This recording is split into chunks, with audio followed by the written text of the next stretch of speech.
This is how we separate and segregate our assets. And I put an invisibility cloak on our clients and a body armor Kevlar suit on their assets and their money. Rich families skip court and poor families fight in court. And poor doesn't mean just financially, it means mentally, decision-wise. The only people that I know that are upset about getting a trust are the ones that waited until it was too late. That's it. And that's the worst time to plan, is when it's too late, okay? So I'm gonna show you guys this diagram here.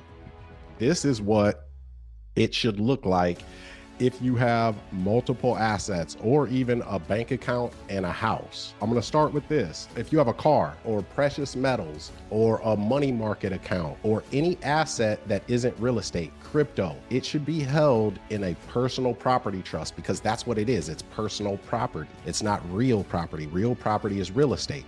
So we have our personal property over here, then we have our real estate held in a land trust. Okay, that is for real estate, because what most attorneys will tell you is that revocable trusts don't provide asset protection. So this is where the strategic aspect of it comes in, because again, we want to make it undesirable for people to sue us. But I'm an entrepreneur, so that means I'm a control freak.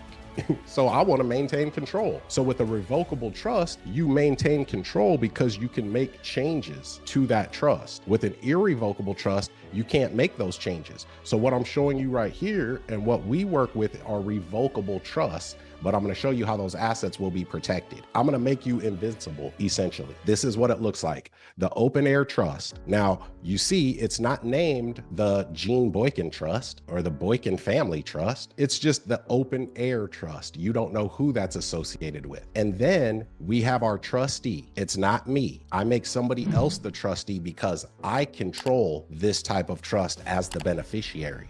So my trustee is just a figurehead. So JD Good Guy is the trustee. That's the name that's going to be on public record. But here's the thing. When you see the name JD Good Guy, you don't know if that's Janet Denise or if that's Jeffrey David. So from the outset, if somebody tries to sue because this car was in an accident, it's going to cost them money to even find out who that trustee is. If it's Janice or if it's Jeffrey, it's going to cost them money to find that out because they don't know. This is a strategy. This is strategic. This is the beginning of our asset protection. So for the attorneys who will say revocable trusts do not provide asset protection, they're correct. They're just uninformed with what we do, because this is the beginning of your asset protection. Then we are not the initial beneficiary of this trust. That the open air trust, we're not the beneficiary of that.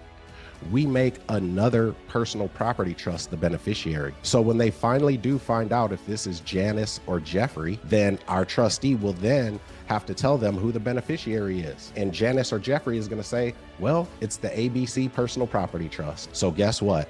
They're going to have to do it all over again. They're going to have to spend more money, more time, more effort finding out now who is the beneficiary of this layer of our protection. So this is called a layering strategy. It will cost 6 figures to find out who ultimately owns this one asset too, because this is the only asset that would be at risk. This is the only asset that this trust owns. So it can't affect or infect these other assets over here that are held in separate trusts. It's called asset segregation. And then if you only have a house, if you just have your personal residence, I suggest you put that in a land trust. I suggest that you layer it. You don't make yourself the beneficiary. You make a personal property trust the beneficiary, okay? Then we still are not the beneficiary of these personal property trusts in the middle. We're not the beneficiary. We make a living trust the beneficiary of that. That's the estate planning piece right there. This living trust is almost like, or can be akin to, a holding company, just better because it doesn't go to probate. So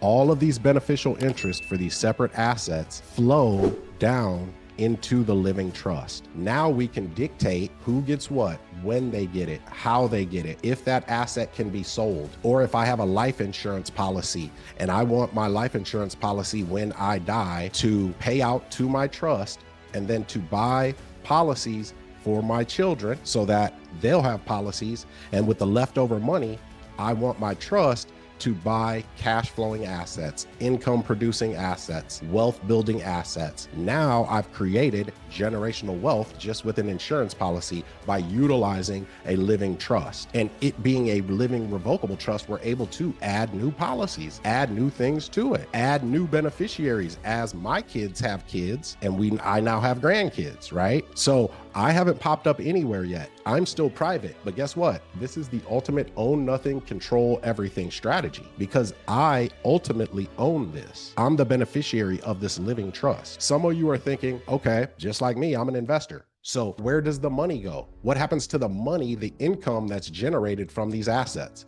I want you to look up here at the top. This is where the control comes in. What we're gonna do is we're gonna sign a management agreement with each of these trustees. I sign it with JD Goodguy. I sign a management agreement with BL Darwin. I sign a management agreement with LD Friend. Guess what that does? That allows me to control this asset in the public as if it is mine. I just don't have any liabilities that an owner would have. So it's pretty much like I'm a property manager if it's real estate or an asset manager if it's any other asset. I'm not liable for it. I just control it. I go out and lease it. I go out and sell it. I go out and make the money moves with it. And then here's the thing, all the profits, all the money is paid to me because I'm the manager. It's paid to me, comma, as agent, my name or your name, whoever owns the trust. You're not only the beneficiary, you're the manager. These won't be considered sham trusts. Why? Because you're not the trustee of these top trusts. You have a figurehead that you get to control. So you have a different trustee and you being different as the ultimate beneficiary. It's beautiful. So profits are paid to you, comma, as agent, and I want my money to be protected. So none of these assets have any money associated with them. Why? Because I have a separate personal property trust bank account that I have set up that is completely invisible. Why is that? Because it doesn't do business with anyone. Nobody even knows about it. But all of the money paid to me, comma, as agent is deposited in my personal property trust bank account that I am the trustee and the beneficiary of. So that means that all monies that are paid to this bank account, I get to spend. Why? Because my debit card and my checks say Gene Boykin as trustee. But guess what? If I'm ever sued and they look me up on any of their software systems to see if I have any assets, I don't even have a bank account. Why? Because I don't own the bank account. The trust does. The Phoenix Management Trust owns it. I just control it as the trustee and operate it. So now my money is invisible. It's separate from all of these other assets. And then where do I pop up? Well, down here as the beneficiary, sitting on my money throne. This is called the layering strategy. All of your assets are in separate trusts. We have layers in between, so we're not the initial beneficiary. We're separated from ownership, and our assets are separated from each other so they can't affect or infect the other. If this car gets in a car crash, guess what? My house isn't at risk and my money's not at risk. Why? Because the car is not associated with the house or my money. It's only associated with the open air trust because that's the only asset that it owns. That was one of the things that Deja was talking about. If you have multiple assets, having multiple trusts. This is how you become the architect of your legacy. There's no other lawyers, trust companies in the country that are doing what we're doing, utilizing the strategies that we're utilizing. There's a lot of different strategies that can be used. They're not using these. To me, these are the best.